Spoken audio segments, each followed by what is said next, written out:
Bienvenidos a la otra realidad. El tema de hoy es comprometido. Puede herir susceptibilidades e incluso escandalizar a más de uno. Sin embargo, no es nuestra intención.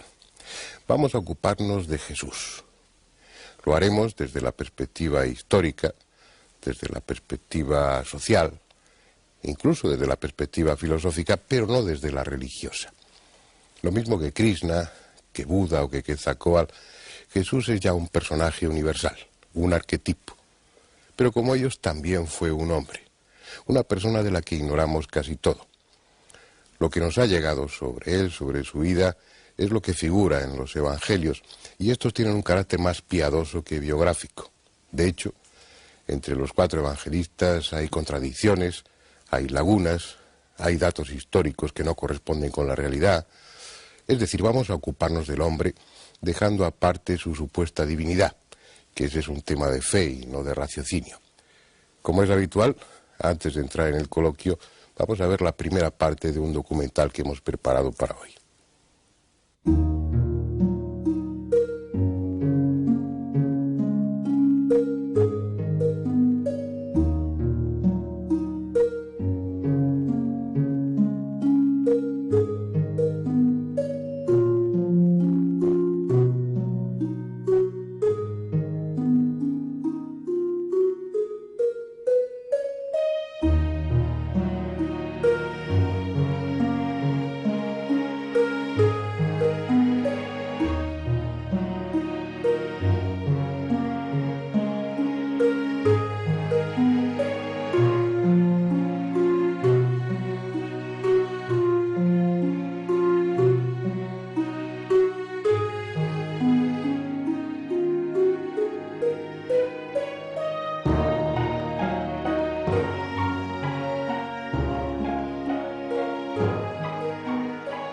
Para la cultura occidental, Jesús es un personaje sobradamente conocido, al menos en apariencia, porque la realidad es que la imagen que de él tenemos nos ha llegado a través de la predicación, de la catequesis y de las clases de religión, sin otra referencia que el relato dejado por los 4 evangelistas, lo que comúnmente se conoce como el Nuevo Testamento. Esa imagen habitual está construida sobre una serie de tópicos que podrían resumirse en el siguiente esquema. Jesús nació en Belén de Judá a finales del reinado de Herodes el Grande. Como sus padres, era de la estirpe de David, aunque fue concebido de forma milagrosa. Su madre, María, recibió la visita del Espíritu Santo que la cubrió con su sombra, de modo que quedó encinta sin perder su virginidad. De esa manera Jesús tuvo una doble naturaleza, divina y humana.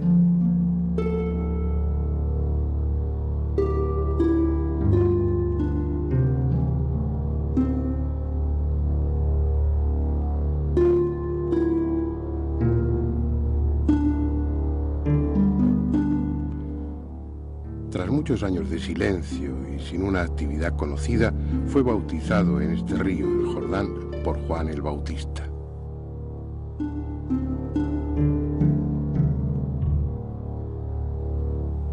Inmediatamente después se refugió aquí, en el Monte de la Cuarentena, también conocido como Monte de las Tentaciones, a las afueras de Jericó. Es el lugar que sirvió de escenario a uno de los momentos clave en la vida de Jesús.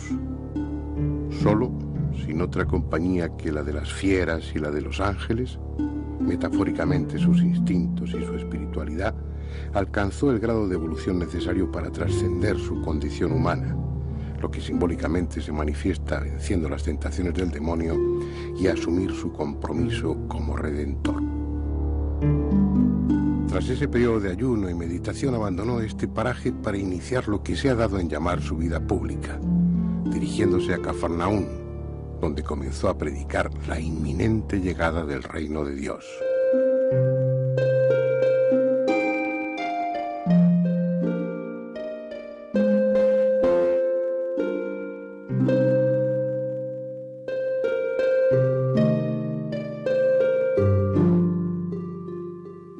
Según lo que de él se nos cuenta en los evangelios, desde los primeros momentos su actividad predicadora estuvo acompañada de la realización de todo tipo de prodigios y milagros, especialmente sanaciones. Leprosos, ciegos, paralíticos, sordomudos, enfermos de toda condición se beneficiaron de sus extraordinarios poderes. Algunos de esos milagros, como el que realizó aquí en Caná, convirtiendo el agua en vino durante una boda, pueden parecer más populistas que necesarios, si es que no se trata de metáforas con un significado más profundo. Otros, en cambio, resultaron especialmente dramáticos, como la resurrección de Lázaro en Betania, que llevaba 4 días muerto y, según el Evangelio de Juan, ya olía mal. Sus poderes taumatúrgicos llegaron a tal extremo que en los pueblos en torno a este lago de Genezaret, el mar de Galilea, sacaban a los enfermos a las puertas de las casas para que él los fuese curando a su paso. Aquí fue también donde caminó sobre las aguas y captó los primeros discípulos, pescadores de peces que dejaron de serlo para convertirse en pescadores de almas. Quizás sea esta una de sus barcas, recogida por los arqueólogos del fondo del lago, hundida precisamente en aquellos años y reconstruida hoy pieza a pieza como un delicado rompecabezas.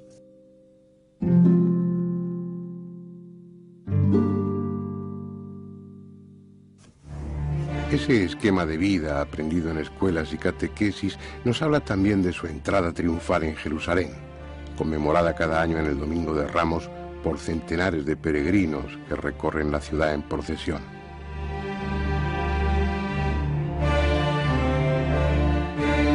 También está en nuestra memoria el pasaje que describe cómo arrojó a los mercaderes del templo, mostrando una imagen de Jesús enérgica, colérica incluso, que contrasta con la de paciente mansedumbre habitual en el resto del relato evangélico.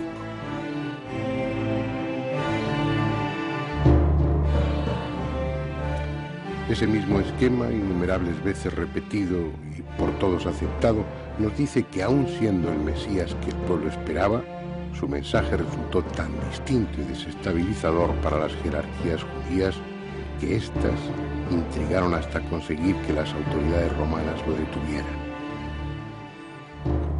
La noche en el huerto de Getsemaní, la traición de Judas y finalmente su condena por parte de un gobernador pusilánime, Poncio Pilato, que sin creerle culpable le envió a la cruz para satisfacer a los perversos miembros del Sanedrín.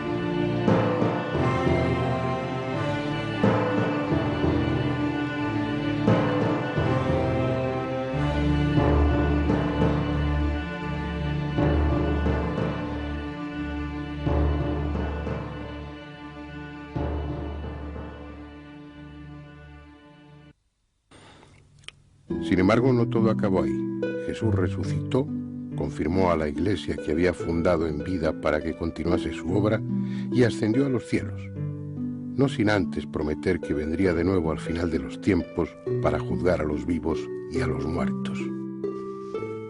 Esa es, en síntesis, la idea que comúnmente se tiene de Jesús y la que aceptan sin crítica los creyentes.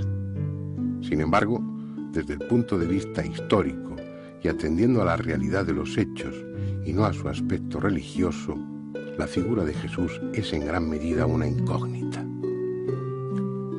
Incluso ha habido numerosos autores que desde finales del siglo XVIII hasta bien entrado el XX han negado que existiera realmente. Hoy en día los más críticos admiten que sería casi imposible justificar la existencia del cristianismo sin aceptar al tiempo la de Cristo, por mucho que su figura y su vida hayan sido moldeadas en base a leyendas y a conveniencias teológicas. Pero aún dando por seguro que Jesús vivió y murió en Israel hace unos 2000 años, lo cierto es que no tenemos otros documentos que los redactados por sus seguidores y recogidos en el Nuevo Testamento. En los rollos del Mar Muerto no se menciona a Jesús en ningún momento. En los textos del judaísmo posterior a su muerte se le cita de forma insultante y tendenciosa, como un blasfemo que negó la ley de Moisés y sin añadir apenas nada más. Por su parte, los historiadores de la época no hablan de Jesús y solo hacen referencia a los cristianos. Hay que esperar hasta el siglo II para leer algo un poco más concreto. Una alusión de Tácito en sus anales que no va más allá de una frase en la que, tras referirse a los cristianos, dice que el nombre les viene de Cristo, que sufrió la pena de muerte durante el reinado de Tiberio. Así pues, el medio que tenemos para acceder al Jesús histórico son los escritos canónicos, los evangelios considerados sagrados por las iglesias cristianas. Aunque se trate de literatura piadosa, obviamente no objetiva y adaptada a fines ejemplarizantes, son los textos que más se acercan cronológicamente a la vida de Jesús. Los 4 evangelistas, Marcos, Mateo, Lucas y Juan, no conocieron personalmente al Nazareno y escribieron a partir de la tradición oral. Cada uno por su cuenta recibieron un legado a base de anécdotas, relatos fragmentados, con frecuencia contradictorios, y en ocasiones poco más que frases sueltas. Con esa información tuvieron que elaborar una historia coherente, sin duda verídica en lo sustancial, y ordenarla cronológicamente, situándola en el marco histórico y geográfico supuestamente correcto. Como veremos después, una tarea semejante no puede estar exenta de errores. Los evangelios no coinciden en muchos puntos, a veces significativamente, y sus relatos adolecen de inexactitudes históricas, omisiones y distorsiones de los hechos, a tal punto que en ocasiones parecen estarse refiriendo a personajes diferentes.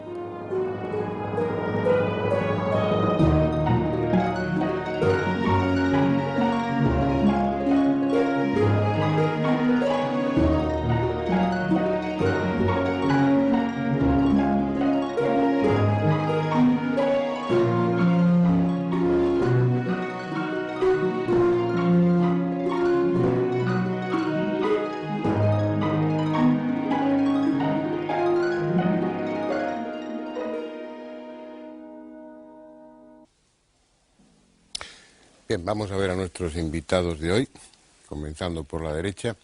Antonio Piñero, que ya le conocen, ya ha estado en otra ocasión en este coloquio. Él es catedrático de Lengua y Literatura del Cristianismo Primitivo por la Universidad Complutense. En la Universidad. En la Universidad Complutense.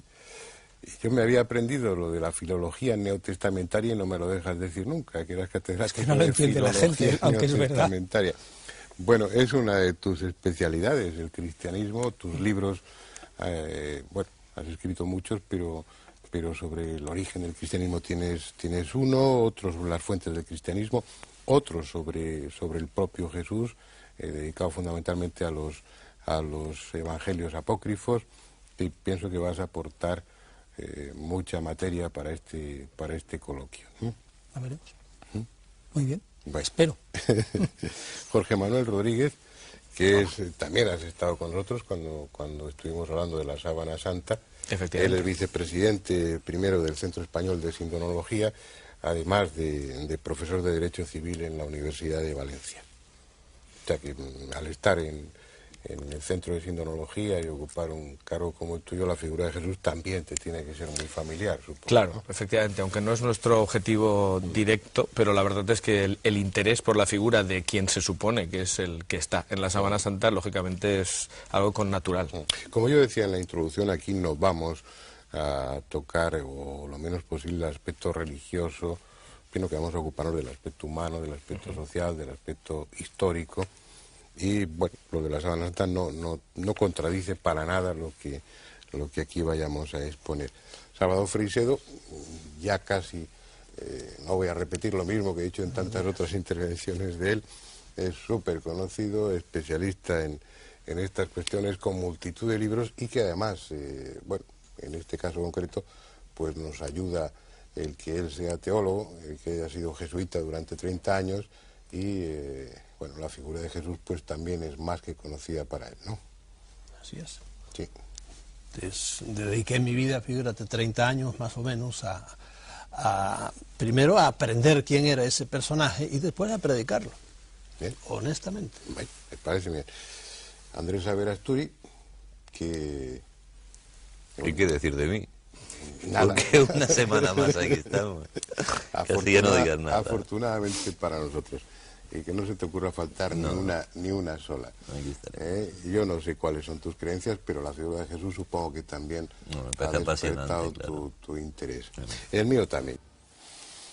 Bien, desde el punto de vista religioso, esta sociedad nuestra está muy familiarizada con la figura de Jesús, ha formado parte de nuestra educación en el colegio, en nuestro ambiente social, pero a pesar de todo hay muchos aspectos de Jesús que son desconocidos, fundamentalmente porque los evangelios no se escribieron durante la vida de Jesús, sino que se escribieron después, y porque además hay contradicciones entre ellos. Eso convendría dejarlo claro, Antonio Piñero, tú como experto objetivo en el tema. ¿Es cierto que los evangelios fueron escritos después de haber muerto Jesús? Ciertamente, el primer evangelio del que podemos decir que es un todo completo, una especie de semibiografía del personaje, es el evangelio de Marcos, y ese está escrito en torno al 70.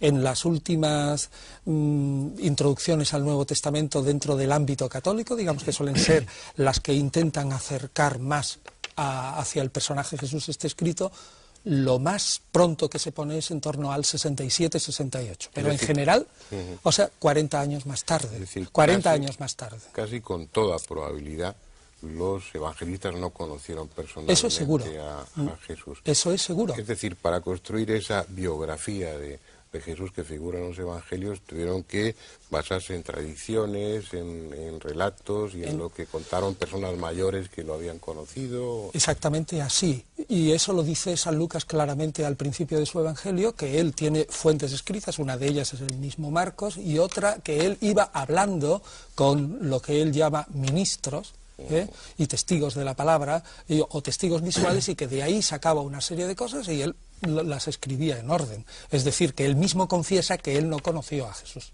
Eso lo dice claramente. Y respecto a Marcos se puede decir que no es un testigo presencial. Primero, ya lo dice la tradición de la Iglesia, que ese Marcos, que es una tradición dudosa, pero sí se puede sacar de ella una idea, y es que este Marco en todo caso era discípulo de Pedro, pero no de Jesús directamente. Además es un individuo que comete errores graves, Marcos, en la geografía de Palestina. Por lo tanto, no se puede sospechar razonablemente que un individuo que anduvo por Jesús dando vueltas por toda Palestina iba a equivocarse de una manera tan radical, ¿no? Entonces se ve claramente, simplemente por su conocimiento de la geografía, que no es un testigo directo. Ya. Y bueno, lo que también parece claro, parece obvio, es que esa biografía de Jesús que figura en los evangelios es un soporte que no importa demasiado si es real o no. Por lo que cuenta en los evangelios, lo que es importante es la enseñanza, el mensaje, claro. Y colocar todo eso en torno a una persona, o dando a esa persona como fuente de ese mensaje y situando a esa persona dentro de un contexto geográfico e histórico, eso ya es el segundo papel de los evangelios. El fundamental es transmitir un mensaje.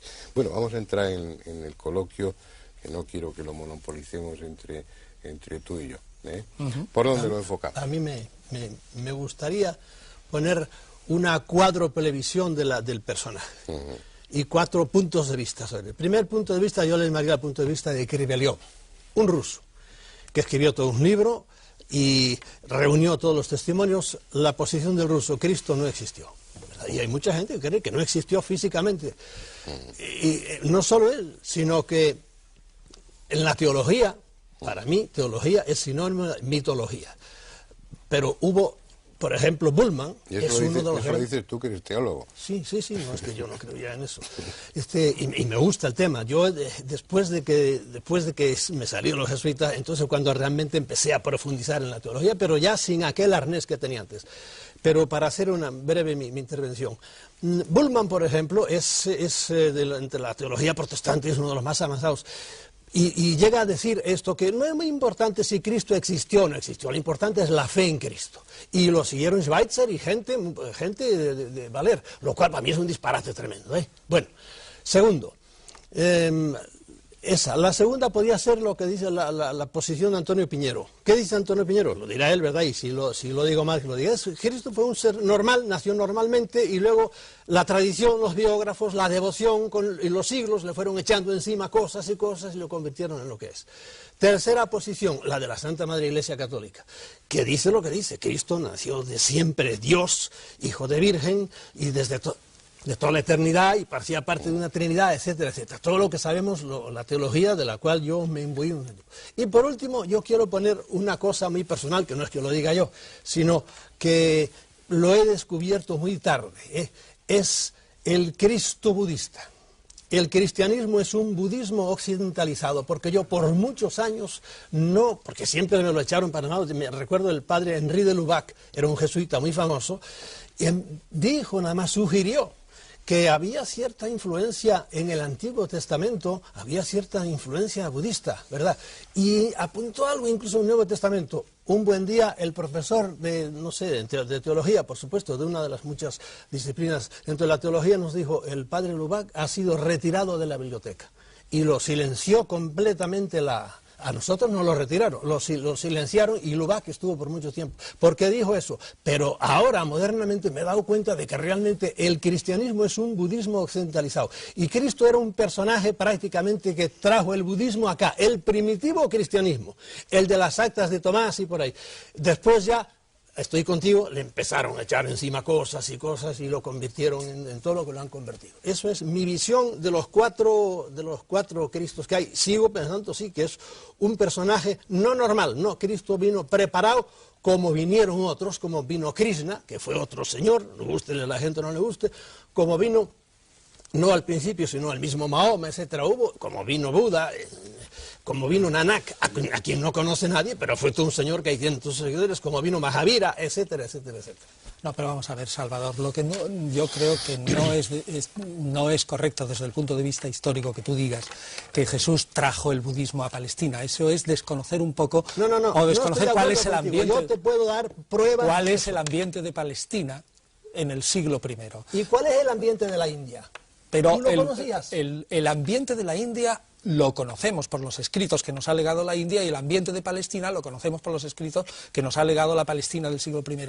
Jesús se encuadra muchísimo mejor como un rabino galileo, con todas las connotaciones que tiene un rabino galileo del momento. Y las similitudes con el budismo son las similitudes esenciales que tienen unas religiones con otras, porque responden a sentimientos que son, o a exigencias que son humanas, que son exactamente iguales en la India, donde nace el budismo, que en Palestina. Son similitudes, digamos, casuales o profundas. ¿Tienes documentos para probar directamente, no indirectamente eso? Lo que no tienes ningún solo documento. Y en cambio yo tengo muchísimos documentos que hasta ahora la Iglesia los ha ignorado totalmente. ¿Qué documentos hay para probar? Hace muy pocos años. Pero vamos a ver, ¿cómo vas a probar con documentos la relación causa-efecto de que uno copia del otro y que trae una doctrina de aquí y la pasa a Poniendo Palestina? una columna, por ejemplo, del Dhammapada al lado de las bienaventuranzas. Y dice, ¿pero quién copió a quién? Y va siguiendo. Pues esto es Buda, 5 siglos antes de Cristo. Y esto está aquí. Pues el eso es lo que tiene muchas cosas. Pues eso es lo que te digo. Lo que te digo, que eso pertenece al impulso esencial de todas las religiones. Hombre, que por eso se parecen. Es esencial, pero cuando lo tienes escritito aquí y lo bueno lo tienes escrito aquí, no solo una cosa, son muchísimas cosas. Pero es que ahí entran en juego, Salvador, otros elementos, como yo he leído en los trabajos de Antonio. Y bueno, es el papel del gnosticismo dentro de la génesis del cristianismo, y el adorno, el ropaje o la vestidura que da a ese mensaje, y a través del gnosticismo sí hay. El gnosticismo es verdaderamente precristiano, esto sí que no le gusta mucho aceptarlo a la Iglesia, y que sí influye a la hora de repensar ese personaje al momento mismo de su muerte. Pues de una forma muy sintética para nuestros espectadores y para mí mismo. ¿Qué es la gnosis? ¿No? ¿Qué es la gnosis? La gnosis es un conocimiento religioso elevado, reservado a una élite. Y lo que afirma es que el ser humano tiene dos partes, una material y otra espiritual. La única que vale es la espiritual, que es una centella divina que ha caído de arriba y que aquí está presa en la materia. Viene un ser superior que le envía la divinidad con la misión de rescatar esa centella divina y llevarla al sitio de donde procede. Realmente este es el esquema gnóstico y es el esquema que se emplea para hablar luego de la misión de Jesús como redentor. ¿Y el gnosticismo como filosofía, como religión, es anterior al cristianismo? No podemos probarlo con estrictos textos, porque no tenemos textos gnósticos precristianos, pero sí motivos precristianos, de tal modo que sí que podemos rastrear. Y el gnosticismo, efectivamente, también es lo esencial del impulso religioso humano, y en eso coincide también en parte con el budismo. Por eso ya te digo, no basta con que tú pongas un texto aquí y otro aquí para probar que este copió del otro. Claro. Simplemente se dan fundamentos. Cosas, hombre. No es eso solo. O sea que Jesús, en mi opinión, no copia nada de Buda, sino que responde a unas interrogantes religiosas que se dan en la India y se dan también en Palestina. Primera cosa, ¿tú crees que Jesucristo vivió en la India algún tiempo? No. Ah, bueno, nunca jamás. Yo te doy los documentos. Ahora, lo que pasa ¿Pero es que qué documentos no si son del siglo XVIII? ¿Quién? No, esos documentos. No, mira, si quieres te cuento la historia. Notovich fue un ruso. Lo conozco. Sin eso. Ustedes me dan cuatro evangelios que se escribieron no se sabe cuándo, y yo muy bien, yo los admito. Y resulta que como nos los tuvieron muy tapados, pues no sabíamos nada de ellos hasta que vino este individuo, y descubrió un día por chiripa que le hablaban de su Isa, el santo Isa, en Ladakh, al norte de la India. Entonces empezó y sacó unos documentos, publicó un libro, La vida oculta de Jesús. Fue tremendo lo que le cayó encima. Eso es sumamente inverosímil. Pero espérate, hombre, déjame acabar. Que le cayera de todo encima, ¿no? Bueno, entonces resulta que hubo un gran periodista, se fue hasta allá y no encontró nada absolutamente. Pero amigo mío, un año, por lo menos 5, 6, 7, 8 años, Abhedananda, que era un gran señor oriental, pero muy colado en las universidades norteamericanas, se fue para allá, ya hablando el tibetano, porque él era hindú, y empezó a descubrir una cantidad tremenda de documentos. Y el gran Rerich es un individuo que fue un genio, y si no lo conoces de él, pues entérate quién fue. Primero fue un gran pintor, pero además era antropólogo, arqueólogo, etcétera, etcétera. Era un gran señor ruso que tuvo que sufrir mucho con la revolución, etcétera. Se fue para allá y encontró y escribió muchísimo de él, y tiene 2 libros con documentos copiados. Resulta que aquel señor, al periodista, fue demasiado atropellado y no lo dejaron entrar los lamas. Pero cuando llegó Rerich, y cuando llegó Abhedananda, y cuando llegó la Clarence, una gran dama, y ahí están todos los documentos que los han tenido totalmente tapados. Y tú haces ahora mismo que hace la ciencia con los ovnis. No quiero saber de eso. No, lee los documentos. Ya los he leído. Y no me merece. ¿No los has leído nunca? Sí, señor. Lo que ha salido en la revista y no me merece ningún respeto. No es revista, Venga, tiempo. ¿Puedo preguntar algo? Van a monopolizar ellos el debate. Yo creo que sí. Va a ser muy complicado y aparte estando aquí... No cabe la posibilidad, no por tratar de conciliar dos posturas, de que no se esté refiriendo a Jesús, sino a otro personaje. Hay un poeta en que dice, y tú Isa, oh Cristo, dice, porque son muchos los textos, que hay muchísimos, y le llama Isa y Cristo, le llaman de 2 maneras, le llama el santo Isa, porque Cristo fue, a los 12 años cuando desapareció, desde allí hasta los 29 estuvo viviendo, y te dicen por dónde anduvo, volvió, lo mataron, y eso consta también, es una especie de paralelo, tan antiguos como los evangelios, antiguos como los evangelios, y entonces volvió a vivir con su madre, está la tumba de Cristo está en el Rosabal, así la puedes ver rodeada en un gran cementerio musulmán, y la tumba de Murré, que es su madre, María, está en otro sitio, hoy defendida por... ¿A ti no te interesa? ¿Sabes lo que te digo, Salvador? Es que me gustaría... Yo tengo formación jurídica, entonces me gustaría saber eso que prueba. Es decir, porque aquí no se llaman igual. ¿Qué es exactamente lo que dicen estos textos? O sea, quería hacer una pregunta, ¿eh? Sí. Es decir, exactamente eso, pues si yo tuviera que ser juez, que en fin, es una cosa que tiene más que ver con mi profesión, y me plantearan una serie de documentos, yo me gustaría saber exactamente qué dicen, porque claro, decir que hay documentos que dicen cosas me parece muy bien, pero concretamente ¿qué? No, pero entérate tú, porque yo no te voy a traer los documentos aquí. No, pero el público no tiene por qué saber. Yo por muchos años me taparon esos documentos hasta que me metí en ellos. El problema está en que esos documentos no aportan nada a la intelección, a comprender mejor a Jesús. Totalmente, no aportan porque nada. Si no los conoces, ¿cómo me estás diciendo eso? Todas las predicaciones de Cristo, ahí están, y ahí es donde te digo, pero mira, si las entendemos es lo muy que bien, luego en el Evangelio, y esto es la doctrina budista. No. Lo que pasa es que estáis hablando de cosas que, bueno, como ambos sois especialistas y tenéis una formación completa e información muy completa sobre el tema, los demás nos estamos enterando casi de nada. Yo creo que vamos a dejar un poco ese terreno y darle la palabra a Andrés. Antonio, la figura de Cristo, que también se ha dicho que sí existió, sí no existió, eso ya parece demostrado que sí existió, etcétera. Es que es absurdo desde el punto de vista histórico negarla, porque nos plantea a los historiadores 1000 problemas más, si no hubiera existido. Basta ese argumento. Es decir, eso lo tenemos claro. Una vez que existió, y entramos en la polémica, sí, viejo, si no viejo, hay un tiempo que realmente los evangelios nos citan, que yo creo que son la gran incógnita de los evangelios, ¿no? ¿Qué ocurre desde el nacimiento hasta la vida, a la que se ha llamado vida pública de Jesús? Pues no lo citan porque como ese personaje, como decía antes, y lo ha transmitido bien mi posición, ese era un rabino, por decirlo de alguna manera, de Galilea, como otros tantos.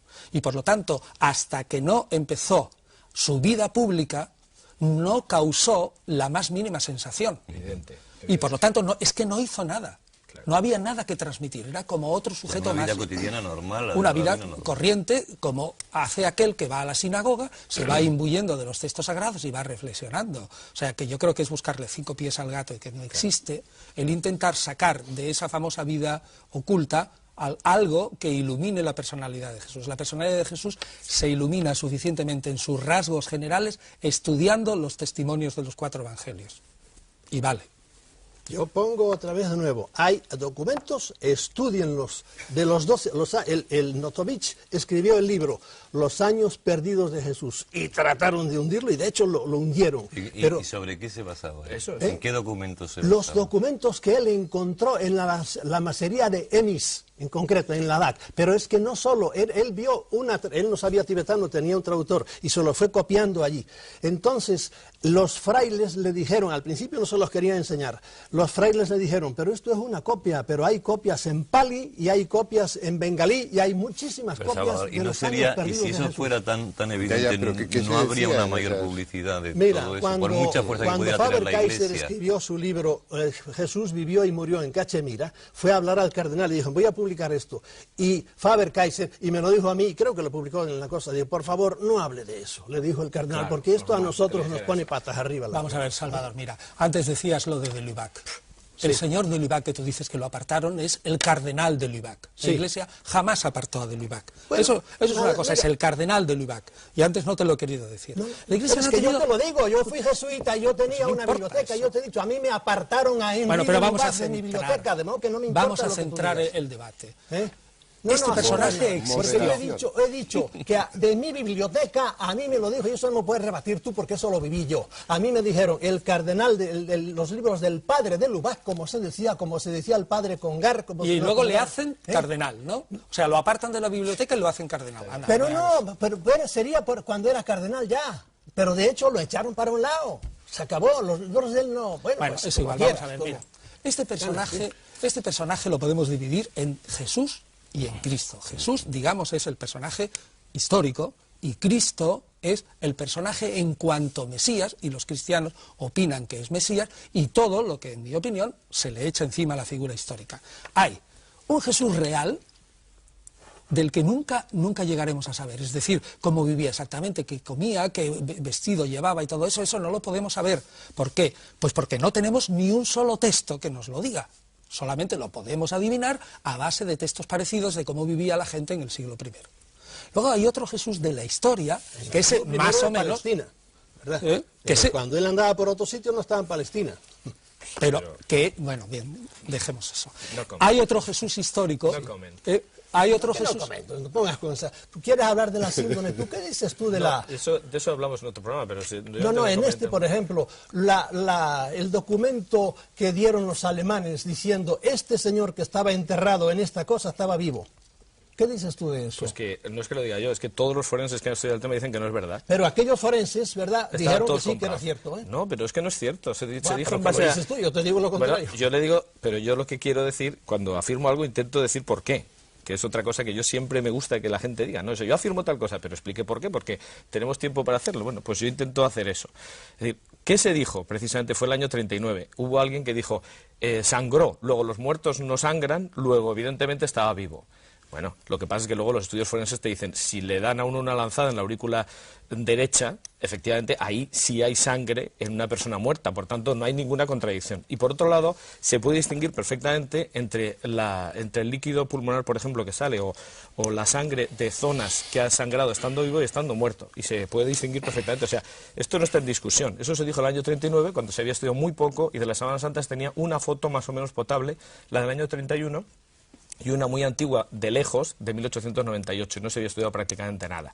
O sea, los estudios del año 78 y las fotografías posteriores y todo coinciden, o sea que eso no se puede discutir. Es decir, eso de que estaba vivo es una afirmación que contradice un hecho. Volver otra vez al eso tema dices tú, y yo te digo que no es así, porque después del año 39 es el documento del que te estoy hablando yo, mucho después del año 39. Pues ya se había dicho. Vamos a volver al tema de Jesús, porque me parece mucho estoy más dando un apasionante. poco de cuerda, en el mejor sentido de la palabra, en esta primera parte. En la segunda voy a mostrarme un tanto violento para llevaros a un cauce que nos sirva a nosotros y a los espectadores para entender algo más sobre la figura de Jesús. La primera incógnita sobre el Jesús de los Evangelios es la de su nacimiento. No sabemos cuándo nació. Mateo dice que fue en tiempo de Herodes. Y Lucas afirma que fue cuando el censo de César Augusto, siendo Quirino gobernador de Siria. Pero lo cierto es que Herodes murió en el año 4 antes de nuestra era, y el censo fue en el año 6 o 7 de esta era. Es decir, hay 10 u 11 años como mínimo entre ambas fechas. Uno de los dos, Mateo o Lucas, se equivoca, si es que no se equivocan uno y otro. Tampoco es cierta la matanza de los inocentes por orden de Herodes. Histórica y socialmente es un puro disparate. Los evangelistas fabricaron piadosamente un nacimiento rodeado de circunstancias extraordinarias que fuesen acordes a la grandeza del personaje. Lamentablemente no se pusieron de acuerdo al hacerlo, y además de no saber cuándo nació Jesús, ignoramos a ciencia cierta dónde. Mateo y Lucas dicen que en Belén, en tanto que Marcos y Juan sostienen que en Nazaret. Los peregrinos que acuden a Belén convencidos de que van a orar en el lugar donde nació Jesús, en la gruta que hay en la iglesia de la Natividad, se equivocan casi con toda seguridad. La tradición más sólida señala a Nazaret, tal como se dice en los evangelios de Marcos y de Juan. En todo momento Jesús es nombrado como Jesús de Nazaret y no como Jesús de Belén. Incluso en sus inicios los primeros cristianos son conocidos como la secta de los nazarenos. La realidad es que Mateo y Lucas se inventaron lo de Belén para que la figura de Jesús se adaptase a la profecía que anunciaba la llegada del Mesías y que éste nacería en Belén de la estirpe de David. Consecuentemente, Mateo y Lucas también se inventaron una genealogía de Jesús que le hiciese descender del rey David. Pero como cada uno lo hizo por su cuenta, tenemos dos árboles genealógicos de Jesús que no coinciden y son imposibles de combinar entre sí. Aunque la virginidad de María es dogma de fe para los católicos, tampoco los evangelistas coinciden en ese punto. Mateo y Lucas lo afirman, en tanto que Marcos y Juan no lo mencionan. A cambio, en varios pasajes se hace referencia a Jesús como hijo de José de Nazaret o simplemente como hijo de José. Incluso Mateo y Marcos aluden con toda naturalidad a los hermanos de Jesús, citando hasta sus nombres: Santiago, José, Simón y Judas. Fue solo a partir del siglo II, ya asentado el dogma de la virginidad, cuando en los evangelios apócrifos se justifica el tema diciendo que esos hermanos procedían de un matrimonio anterior de José. Tampoco históricamente la cuestión importa demasiado. Era práctica habitual en el pasado atribuir a los héroes y personajes relevantes un nacimiento virginal. Así se hizo con Buda, con Alejandro Magno, con Ciro el rey de Persia, con Apolonio de Tiana. Incluso a los dioses precolombinos, como al azteca Huitzilopochtli, se les asignó un nacimiento igualmente virginal.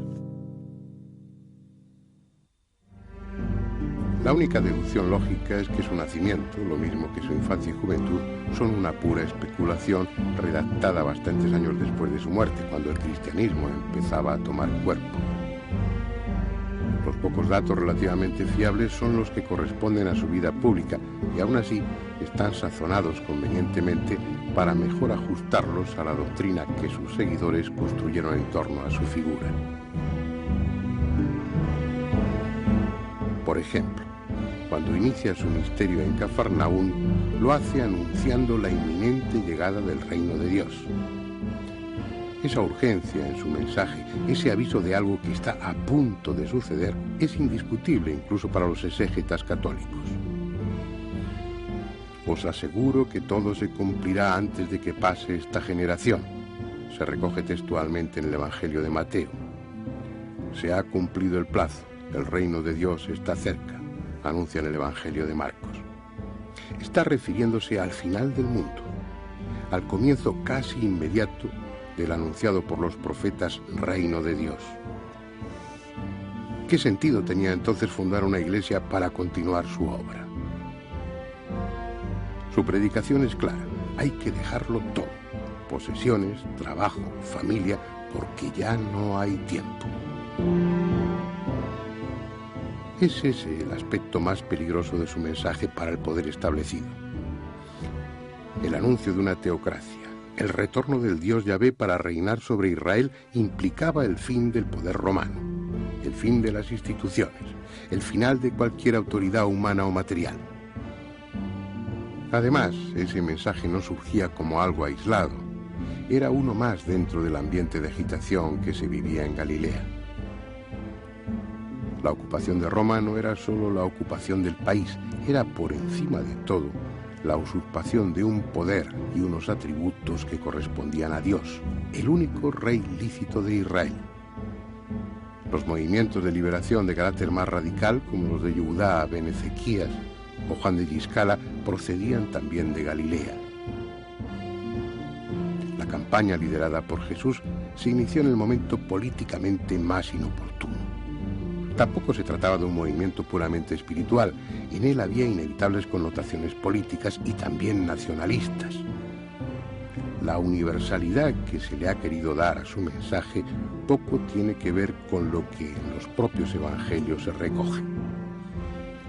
Es el mensaje de un israelita dirigido a los israelitas en el seno de las tradiciones y creencias religiosas de ese pueblo. Quizás resulte inadecuado para los creyentes, pero al margen de la fe es lo que la lectura desapasionada de los evangelios refleja y lo que, por otra parte, resulta históricamente lógico.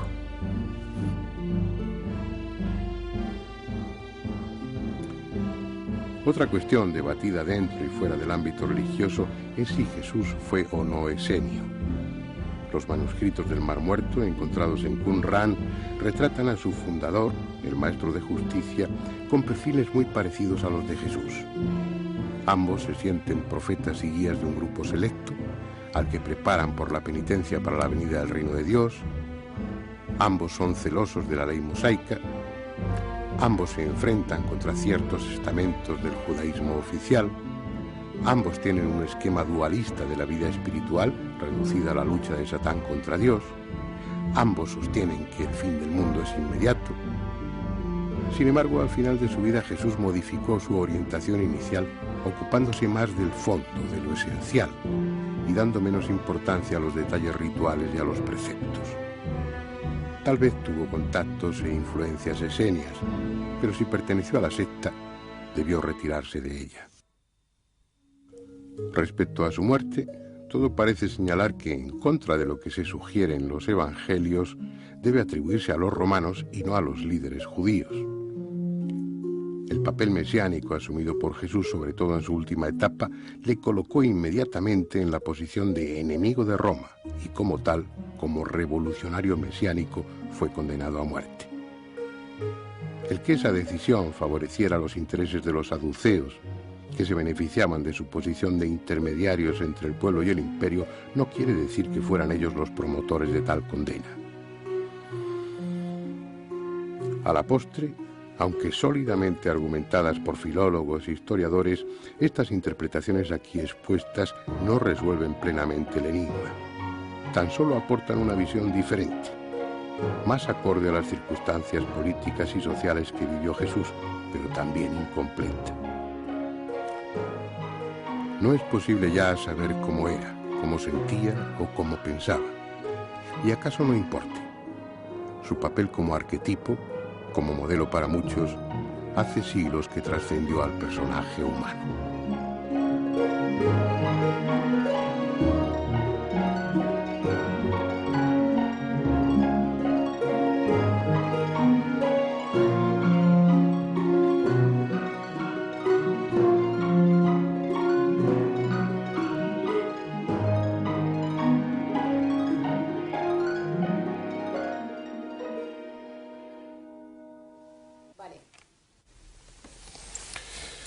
Bien, y ahora sí, la pregunta, Antonio, o pues quien quiera, o Jorge Manuel, o Salvador, ¿quién sabe de la familia? Bueno, lo primero ¿qué es, dicen los textos? Marcos y Juan les importa o aparentemente no demuestra ningún interés por la virginidad perpetua de María. Claramente tampoco ni Mateo ni Lucas. Los evangelios hablan espontáneamente de los hermanos de Jesús y dan los nombres. Es absolutamente raro que evangelios escritos en griego empleen continuamente la palabra hermano y si fueron primos, como se dice, jamás empleen las palabras primo. Es una llamada que hay siempre que se habla de este tema, y algunos nos ha ocurrido en radio, siempre hay 50 llamadas de personas que dicen en griego la palabra hermano se utiliza para todos los que amigos, los que formaban parte del grupo y tal. Eso no es verdad tampoco. Y más concretamente a los hermanos e hijos de hermanos, en hebreo. En hebreo sí hay un texto, pero ese, vamos a suponer que la gente tenga razón de que el sentido hermano tiene un sentido amplio, pero el máximo argumento es que la Iglesia primitiva no se preocupó en absoluto nada de la virginidad absoluta hasta en torno al 150, y no todos. Tenemos en el 200 y pico testimonios de Tertuliano, incluso casi de Orígenes, que lo único que les importa es demostrar o afirmar que Jesús tiene un nacimiento espectacular y sobrenatural. Lo que hiciera la Virgen después no le importó nada a la Iglesia primitiva. Eso es un dogma, digamos, que se va formando lentamente y que hasta el siglo IV de una manera no aparece claro. Por lo tanto, digamos, lo más espontáneo es entender los textos y admitir que los primeros cristianos creían que Jesús había sido concebido milagrosamente, pero que una vez que el héroe, que es Jesús, no los hermanos, María siguió su vida con su marido tan tranquilamente. Esa es, digamos, la intelección normal, y es, por otra parte, la intelección de todos los exegetas protestantes y de algunos católicos. No obstante, aquí el problema está en que a veces, efectivamente, lo que dice Antonio es razonable, pero no obstante hay algún argumento ajeno precisamente a la filología que puede ser interesante, y es que, por ejemplo, yo esto lo he oído alguna vez y también me parece razonable, y es que si Jesús en la cruz entrega a su madre a un amigo, eso es una irregularidad absoluta dentro de lo que es la costumbre hebrea, porque si hubiera tenido otro hermano, se hubiera quedado con sus hermanos, se acabó. Por otro lado, es verdad, como dice muy bien Antonio, y eso sabe mucho mejor que yo, y por eso yo ya sabía lo que iba a decir, que efectivamente en griego la palabra hermano no tiene vuelta de hoja, es hermano. Es hermano. Ahora bien, lo que ocurre es que en el contexto en el que se dice todo esto, no se distingue entre hermanos y primos, entre otras cosas porque hermanos y hijos de hermanos son hermanos también. Sí, pero vamos a ver, cuando están continuamente diciendo, ahí está tu madre y tus hermanos, claro, parece absurdo que continuamente quieran referirse a primos. Sí, pero si tomamos literalmente el texto, habría que seguir leyendo. Y entonces dice Jesús, pero realmente mi madre y mis hermanos son los que hacen mi voluntad y los que la siguen y tal. O sea, quiero decir que si tomamos literalmente lo que dice, resulta que es que tiene muchísimos más hermanos o muchos menos, nunca se sabe. Quiero decir que hay que encontrar la cosa en su contexto. No he dicho que no sea razonable, he dicho que me parece muy bien, pero que tampoco se puede dar como definitivo. ¿Eso lo aceptamos? No existe ningún argumento definitivo para admitir que Jesús tuvo hermanos, pero mi argumento fundamental es que la Iglesia primitiva no le preocupaba. No le preocupó en absoluto y que aceptó tranquilamente que tuviera otros. ¿Tuvo hijos? Yo no lo sé. ¿Aparece en algún texto algo que puede indicar que sí los tuvo o que no los tuvo? Ninguno. Ni aparece ningún texto que sí la estaba tradición casado, es que no los tuvo. Sí. No, claro. Y es normal. Yo opino personalmente que ese personaje probablemente fue un personaje casado, quizás viudo, y que después se dedicó totalmente a proclamar la venida del reino de Dios, y el fin del mundo inmediato y la instauración de una nueva sociedad. Antes de entrar en como ha dicho muy bien, es una afirmación. Pero Sí, no, él lo ha dicho que lo afirma. no hay textos. Pero un momentito, si hemos elegido este tema propio para el coloquio, no quería decir para debate, pero es inevitable. Es un tema que, bueno, que mueve sentimientos, es precisamente porque es una figura poco conocida desde un punto de vista histórico, biográfico, y con muchas lagunas en lo que se refiere, tantas que, bueno, que se suscitaba en la primera parte, pues otra interpretación, otros textos en los que se alude pues a un viaje a la India donde se habla de eso. No quiero que entremos en el tema. Lo que sí quiero preguntarte, Salvador, por ejemplo, tú decías que, bueno, la virginidad de María en un principio no importaba demasiado. La virginidad total, la virginidad post-partum, después del parto. La previa sí importó. La previa sí. Sí. ¿Eso desde el principio o se decide en algún concilio, en uno de los primeros concilios? Hombre, la virginidad absoluta de María tarda muchos siglos en definirse. Yo creo que lo que le importa al cristianismo primitivo, es decir, este Jesús que es nuestro Redentor, tiene un nacimiento no normal respecto a los otros. Lo demás, fuera. Ese es el tema, es lo que le quería pasar a Salvador. Esto no es una excepción, es decir, multitud de personajes religiosos, y ni siquiera religiosos, como Apolonio de Tiana y como el propio Alejandro Magno, se les atribuye enseguida, como pasó con Buda, como pasó con Huitzilopochtli, como pasó con personajes de panteones religiosos de todo el mundo, se les atribuye inmediatamente una concepción virginal. ¿Por qué ese empeño en... responde a una realidad, a algún recuerdo, o desde un punto de vista psicológico es necesario imaginar que ese hombre o que ese superhombre o que esa figura no ha nacido por vía normal? ¿Por qué ese empeño? Bueno, los por qué son siempre muy difíciles de contestar. Estoy de acuerdo con Piñero, por lo menos en algo. Ya era ahora. Los documentos orientales también hablan de Jesús que tuvo hijo ninguno y que estuvo casado nunca. Yo me apoyo mis pobrecitos, pero algún día a ver si te puedo mandar alguna copia. La virginidad de María yo la he encontrado ya en los símbolos primeros, ¿no? Nació de María Virgen, en el primer símbolo, me parece que se llama de Jerusalén o por ahí, y en la Licea está ya, se le llama Virgen, ¿verdad? Estoy también de acuerdo contigo en que lo que vino después ya les interesó menos, pero bueno. Ahora, el nacer virgen es una cosa curiosísima, porque yo he publicado una lista de no sé cuántos que todos nacen de madre virgen, y lo curioso es que en Oriente ya cuando se desata la imaginación, cómo nacen a uno de los dioses orientales, no sé si fue a Salivajana o a quién, porque hay alrededor de unos 40 personajes parecidos a Cristo, fueron redentores, etcétera, de los cuales aquí no tenemos ni idea. A uno le nació su hijo, a la madre de él, nació aquí del sobaco. No sé a quién fue de ellos, pero de los bastante conocidos. A otro le nació a su padre del muslo, lo cual ya es rizar el rizo por ahí. ¿Por qué realmente quieren hacer nacer de una manera? Porque yo no sé, hay algo con el sexo, yo siempre digo, la raza humana está mal fabricada. Y hay cosas que han dejado sueltas y entre ellas es el sexo, ¿verdad? Y el sexo, en el budismo, por ejemplo, el sexo también se mira igual que en el cristianismo. Hay una especie de rechazo y los monjes budistas todos son también célibes, etcétera, etcétera, etcétera. Los porqués yo no lo sé. Yo creo que son la necesidad de hacer un tipo extraordinario, ¿no? De no hacerlo igual que los demás. Entrar de una manera solemne, entrar de una forma distinta en el mundo, que no es tanto la preocupación, seguramente. Luego la sexual sí que es posterior. Porque implica en sí mismo una contradicción. Estamos hablando de que es algo que se le añade al personaje después, y estamos hablando de una época de muchos años en la vida de Jesús en concreto en la que no se sabe prácticamente nada de él. Si realmente objetivamente hubiera nacido una madre virgen, habría sido famoso desde ese momento de su nacimiento. El caso habría sido comentado en todo el mundo. Eso es uno de los principales argumentos. El nacimiento de Krishna es casi igual, y eso sí también, la eso hay muerte documentos, también, ¿no? casi exactamente igual que el de Krishna. Que hizo la Virgen de Baki, etcétera, etcétera. Por eso hablábamos, yo hablaba en la introducción de que, bueno, de que es un arquetipo, es algo que encuentras en muchas culturas, muy parecidos. Es una imagen del Redentor, es la imagen de un hombre que viene a revelar unas enseñanzas, a dar un mensaje, que es un mensaje de esperanza, mezclado también con el catastrofismo.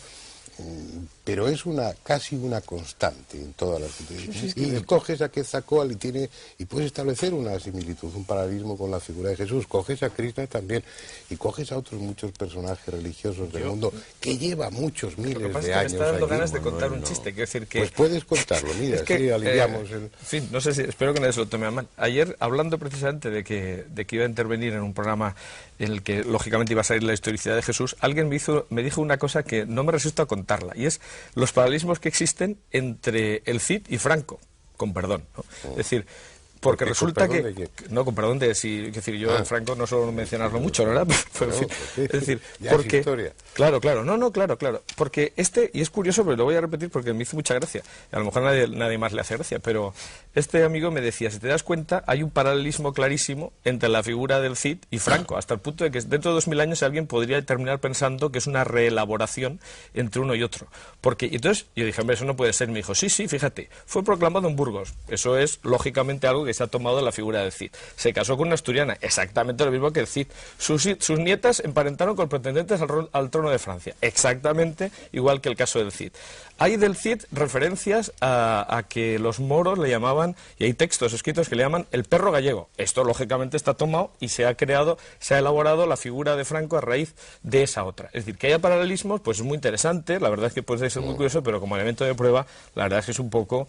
se tiene que quedar ahí, ¿eh? No, hombre, yo lo que creo que es complicado es analizar, primero en el siglo XX, con nuestra concepción, la figura de Cristo, del nacimiento de Cristo. Es decir, y me consta, ¿no?, que hay muchas mujeres creyentes que ahora mismo les cuesta mucho ver ese sentido despectivo que tiene el tema de la virginidad o de la no virginidad. Es decir, ¿por qué se va a manchar una persona por el hecho de nacer de mujer? Entonces eso plantea, pues hombre, en gente es que no es serio, ¿no? Igual que ha planteado durante el celibato como una situación mejor que la de la familia durante muchos años en la Iglesia, que ya lo está equilibrando un poco. Y segundo, es muy difícil hablar de Jesús fuera de la religión. Yo comento que es un esfuerzo que tendremos que hacer en este debate, o que estamos haciendo, pero es muy complicado intentar explicar la figura histórica de Jesús al margen de la fe de cada uno, porque es muy difícil, ¿no? Creo que has dado justamente en la clave. Claro. Afirmaría que la figura de Jesús solo se puede comprender por aquella persona que se meta profundamente a estudiar la sociedad, la política, la religión y la economía de la Palestina del siglo I. Como no lo enmarques en ese sitio, no entiendes a ese personaje. Y ese es el problema de la Iglesia posterior, que lo que hacen es añadirle a su coleto sus propios huecos con la figura de Jesús, inventándose cosas. Inventándose un montón de cosas. Y solo se entiende bien ese personaje cuando lo encuadras ahí. Y hay que estudiar un montón de historia de Palestina. Claro. Si no, tengo algo que decir de eso. A mí me interesa mucho menos quién fue la madre, si tuvo hermanos por ahí, qué fue lo que dijo y cuáles son sus enseñanzas. Si es un hombre bonito, pero me enseña disparates, como es, por ejemplo, para mí, muchos dogmas cristianos son disparates, pues lo digo realmente como lo pienso, ¿verdad? Pero son los pues dogmas, entonces digo, no, muy bien, serio. Ahora, creo que se nos va a quedar en el aire la pregunta principal. ¿Cuál es la pregunta principal? A ver. ¿Es Dios o no es Dios? Y ahí entraríamos en qué es Dios. Ese no es el tema del debate. En la introducción... Óyeme, si a un individuo que dice que es Dios me le quitas eso para hablar, vamos a estudiarle. Bueno, si quieres muy bien, la cara que tenía por ahí, perfecto. Él nunca dijo que estamos hablando de la figura humana. Él nunca dijo que no, yo no me meto nada. Perfecto, en eso estaré de acuerdo contigo. Nunca lo dijo. Bueno, lo que pasa es que según los textos evangélicos lo condenaron por algo parecido, porque realmente fue por blasfemia, ¿no? La lectura de los textos evangélicos hay que hacerlo a un nivel y a otro nivel. Una lectura es esa. Le condenaron como, digamos, un individuo que fastidiaba a un modus de pensar judío, pero el mismo texto evangélico te dice claramente, en cuanto bajas un poquito y lees entre líneas, pero muy poco, que lo que condenaron fue por ser revolucionario contra un poder establecido que era el romano. El problema que tengo yo con esto es que eso es una interpretación. No, ahí no hay ninguna interpretación. Si no lo pone el texto... Lo pone el texto. Y lo pone el texto claramente, que es condenado por Poncio Pilato como rey de los judíos. Lógicamente. Y eso es una acusación estrictamente política. Lógicamente, pero también hay que tener presente que a Poncio Pilato le importaría un pito que si le decían que era Dios, porque Poncio Pilato admitía la existencia de dioses diversos. O sea que, lógicamente... Pues es que jamás le condenan por decir eso. Bueno, claro, la autoridad romana, pero la autoridad judía, desde luego, no le resultaba indiferente. Es decir, en un momento en el que solamente citar la palabra de Dios ya era blasfemo, no se podía decir, la verdad es que, quiero decir... No es tan raro, ¿no? Es decir, y el texto lo que pone es eso. Otra cosa es que uno interprete y eso no fue la causa. Yo creo que ahí hay una gran confusión. Era políticamente incorrecto en su época, incluso. Políticamente por ahí, correcto, claro, lógicamente, y claro, el era un mensaje muy los romanos tiene que ser que decía que había que adecuado a su mentalidad. Aunque fuera sábado, buscar el cordero y todo aquello, se pegaba de bofetadas con todos sus colegas, en el caso de que fuera rabino y todo lo demás. Pero a los romanos les daba igual eso, no podían condenarlo por eso. Yo creo que claramente los romanos no se implican y le condenan a muerte por política, porque era un problema para que es la acusación que se puede utilizar en ese momento, porque es que pero no por decirse Dios, le condenan por política. Lógico, pero no... Estamos hablando de la muerte, estamos hablando de las causas de la muerte, de las circunstancias. Ni siquiera tenemos claras las circunstancias del nacimiento. Yo no sé si nació en Belén o nació en Nazaret. No, ese es el problema de Jesús. No sé si realmente venía de los fariseos o no sé. Pero fíjate, Antonio, que ese es el problema de Jesús y de todos nosotros, porque yo recuerdo un artículo de Fernando Jiménez del Oso sobre el Belén en las pasadas Navidades, el disparate que es un Belén, que es un poco la idea elemental que podemos tener todos los cristianos ahora mismo. Entonces, toda la serie de incongruencias que se ponen en un Belén, desde los cerditos, creo que hablaba esto de los cerdos por allí pastando, lo del empadronamiento, todo eso, la religión que sabemos, la leyenda, no lo sé cómo llamarlo, ¿es cierta o no es cierta? No. Hubo un empadronamiento, degollaron a todos los... Nada de eso es probable históricamente. Bien, me alegro mucho que hayas dicho probable. No es probable históricamente. Has hecho una afirmación demasiado fuerte y es a la que he reaccionado. Eso nunca lo dijo, no lo sabemos. O sea, si no sabemos otra cosa tampoco podemos saberlo. No, y probablemente... Bueno, pues venga, eso lo admito. Verás, lo primero es muy verosímil que naciera, como tú dices, en Nazaret y no en Belén, y que más tarde... como ya existe la idea de que él es el Mesías, y hay una tradición, porque hay otras, ¿no?, sobre todo fundada en el profeta Miqueas, en el capítulo 5, de que el Mesías ha de nacer en Belén, se le hace nacer en Belén. Pero lo más probable es, conforme a la manera de nombrar a un personaje en la época, es que ese personaje naciera en Nazaret. De Nazaret y los nazarenos, era como se llamaba la Bien. secta. Segundo, respecto a lo del censo, hoy no hay absolutamente ningún historiador... Bueno, sí, que no afirme claramente, fíjate, y a un católico, que Lucas se equivocó. Es decir, todos admitan... Qué difícil es eso. Todos admiten en general que Lucas se equivocó en 10 años en lo del censo. Sí, bueno, pero eso es una prueba diabólica. Decir que una cosa no existe es imposible de probar. Es decir, pruebe usted que no ha estado en tal sitio, uno puede probar que ha estado en un sitio. Lo que podemos probar es por toda la historia del Imperio Romano que no hubo 2 censos de Quirinos, sino uno solo. Y el único que se hizo fue en el 6 después de Cristo, es decir, probablemente de 10 a 12 años. Es que hay una incongruencia, por lo poco que yo sé. Es decir, no puede ser del tiempo de Herodes y al mismo tiempo del tiempo de Quirino. No puede ser. Sí. No puede ser. Dos cosas está claro. Eso está claro. Ahí hay un error claro. En lo que referíamos eso es una afirmación, claro. No es una afirmación. Esto es un estudio de los textos. Dicen los evangelios, y además todo el mundo está de acuerdo, que nace en la vida de Herodes el Grande. Herodes el Grande muere el 4 antes de Cristo. Sí. Y Quirino es gobernador a partir de del Siria, 6. A partir del 6 después. Es decir, como mínimo 10 años más tarde. Oye, que también Marcos se coló en lo de eso es lo que decía, ¿no? Si es que me he interpretado al revés lo que quería decir. No, si todo eso en el fondo no tiene ninguna importancia. Tampoco tiene Por eso estamos hablando del aspecto humano, histórico y demás. Yo creo que lo que importa en un personaje, que es lo que dejamos al margen, un personaje como este, es el mensaje, que bueno, que esa es otra historia, no entramos en ello. No entramos. Todo esto sería lo frívolo, lo anecdótico de Jesús. Lo realmente importante para el creyente, pues es lo que él dijo, para...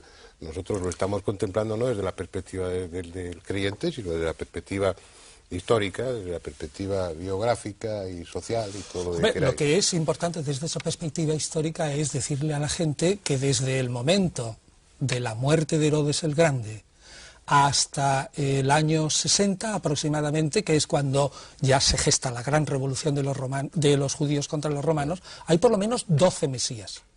Claro. Como mínimo 12. Claro. Y que los judíos vieron a Jesús como uno más dentro de esos 12.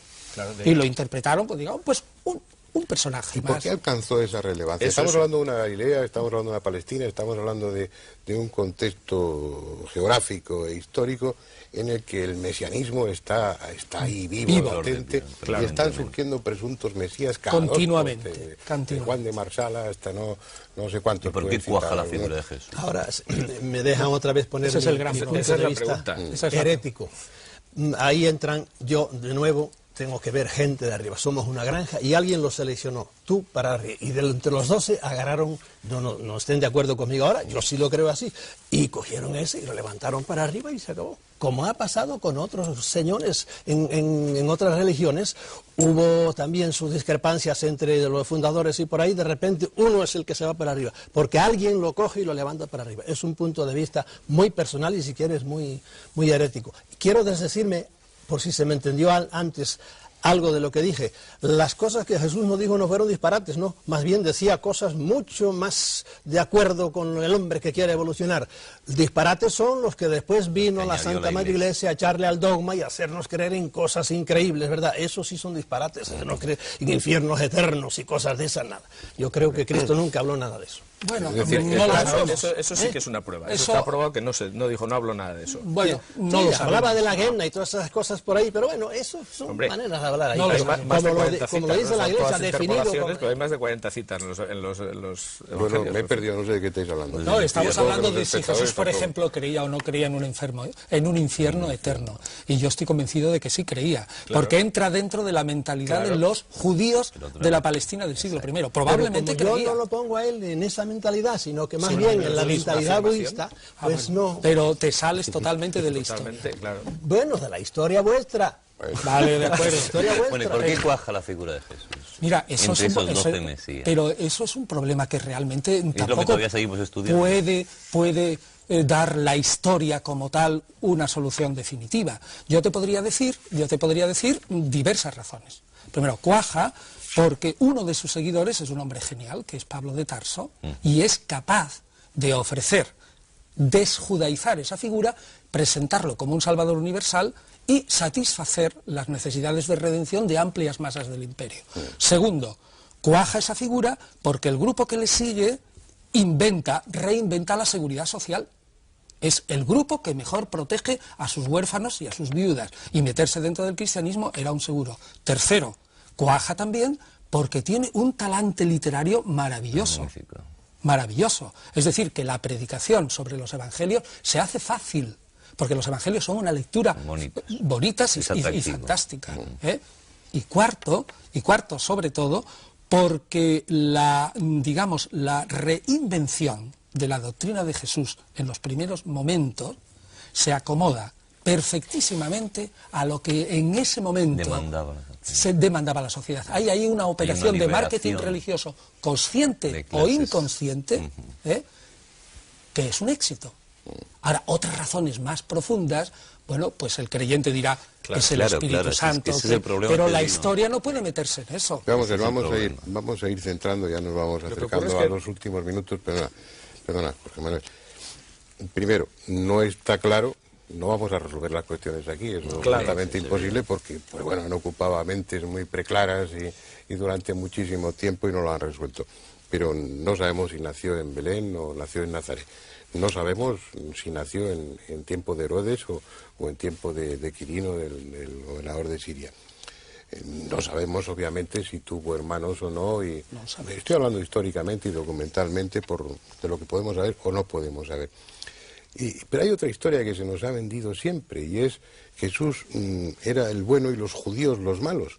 Y bueno, una exégesis, un estudio tanto riguroso o mínimamente riguroso viene a decir que no, que Jesús formaba parte del pensamiento judío, del pueblo judío, y y que probablemente ocupó un lugar dentro de la jerarquía de los rabinos o de los... Vale. Lo cual ¿Eso es así, tal como lo estoy diciendo? Hombre, luego es mucho más probable eso que cualquier otra elucubración, claro, lógicamente. Claro. Es decir, eso encaja. Sin embargo, yo, quisiera decir una cosa, que a lo que estabas diciendo tú antes de que triunfó porque realmente, pues, filosóficamente, pues, encajaba muy bien, la verdad es que relativamente, porque la muerte no encaja para nada. Es decir, el Antiguo Testamento dice, maldito el que cuelga del madero. para los hebreos era absolutamente inadmisible predicar la muerte. Pero no, y para los judíos era blasfemo desde todos los puntos de vista. Pero no entonces, para las grandes masas del imperio, donde la figura del Redentor muere y resucita. Pero todo el contexto en el que se desenvuelve la figura y todos los primeros seguidores y todos son judíos. Es decir, tienen que hacer una especie de subversión absoluta de sus pensamientos para seguir esa figura. No es tan fácil. Hay otros mesías que se dan en ese tiempo que eran mucho más fáciles de seguir. Algunos tuvieron verdaderos éxitos, fueron declarados como Cristos, como mesías por los sumos sacerdotes, etcétera, etcétera. O sea, desde el punto de vista humano, tuvo mucho más éxito otros seguidores que además estaban en un contexto en el que efectivamente se esperaba el Mesías, porque la profecía de Daniel encajaba perfectamente en aquellas fechas, ¿no? Y a partir de ahí, pues hombre, realmente es raro pensar que este triunfara porque tenía cartas a favor, pero tenía algunas en contra que eran realmente pasmosas. Ya, pero lo que dice Andrés es cómo triunfa dentro del imperio. Al principio tú te refieres al mínimo núcleo de seguidores judíos, pero cuando triunfa es precisamente cuando se desjudaiza. Exacto. Precisamente cuando se desjudaiza. El gran problema del Antiguo Testamento. Claro, cuando se desjudaiza. Esa es la clave. Sí, si no digo que Yahvé no era exportable, por hablar en una terminología moderna, y no era exportable, y sin embargo Jesús sí era absolutamente, la figura de Jesús sí tú la ves judaíza. Le convino a Constantino, ¿no? Y echarlo para arriba. Lo que parece claro es que al margen del aspecto religioso, pues si es Dios, como piensan los creyentes, pues está todo justificado. Claro, sin duda. Claro. Pero desde fuera, desde la postura del no creyente, claro, pero tienen que haber sido muchas y diferentes las circunstancias que han influido para que un movimiento filosófico, religioso, espiritual haya prosperado.